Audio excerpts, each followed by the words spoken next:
ഇത് വന്ന കാലത്ത് ആളുകൾക്ക് ഈ ആശയത്തോട് ഒരു പ്രണയമായി പോയി. ഒരു സിദ്ധാന്തം വരികയാണ്. എന്തൊരു മനോഹരമായ സിദ്ധാന്തമാണത്, എല്ലാവരും തുല്യരായിരിക്കുക എന്ന് പറഞ്ഞത്. പക്ഷെ അത് പെട്ടെന്ന് തന്നെ കാലഘട്ടത്തിന് മനസ്സിലായി അങ്ങനെയല്ല, ചെയ്യുന്ന പണിക്കുള്ള റിവാർഡാണ് എല്ലാവർക്കും കിട്ടുള്ളൂ എന്നുള്ളത്. ഞാൻ പറഞ്ഞത് ഗ്ലോബലി ഈ ആശയത്തോടുള്ള പ്രാക്ടിക്കലി ഇത് പ്രാക്ടിക്കൽ അല്ലെന്നുള്ള, ഇത് ഗ്ലോബലി ഇത് ഞാൻ പറഞ്ഞത് ഗ്ലോബലി ഇത് എത്ര പ്രാക്ടിക്കൽ ആകുമോ എന്നുള്ള സംശയമാണ്. ഞാൻ ആദ്യം പറഞ്ഞു കേരളത്തിൽ പക്ഷെ ഈ ഡെമോക്രസിയിലൂടെ ഫിൽട്ടർ ചെയ്യുന്നു വിശ്വാസിയായ കമ്മ്യൂണിസ്റ്റ് ഉണ്ട്.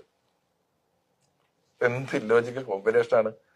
പ്രവാസിയായ കമ്മ്യൂണിസ്റ്റ് ഉണ്ട്. പ്രവാസി എന്ന് പറഞ്ഞാൽ മൊണാർക്കിയുള്ള രാജഭരണമുള്ള മിഡിൽ ഈസ്റ്റിലൊക്കെ പോയി താമസിക്കുന്ന കമ്മ്യൂണിസ്റ്റ് ഉണ്ട്. സോഷ്യോ ക്യാപിറ്റലിസ്റ്റ് ആയിട്ടുള്ള അമേരിക്ക പോലെയുള്ള സ്ഥലങ്ങളിൽ പോയി നിൽക്കുന്ന കമ്മ്യൂണിസ്റ്റുകാരുണ്ട്. അവരവിടെ നിൽക്കുകയും അവിടുത്തെ എല്ലാ സൗകര്യങ്ങളും അനുഭവിക്കുകയും ചെയ്യും. അവർ കമ്മ്യൂണിസ്റ്റായി നിൽക്കുകയും ചെയ്യുന്നു. പക്ഷെ അവിടെ അവരുടെ ഒരു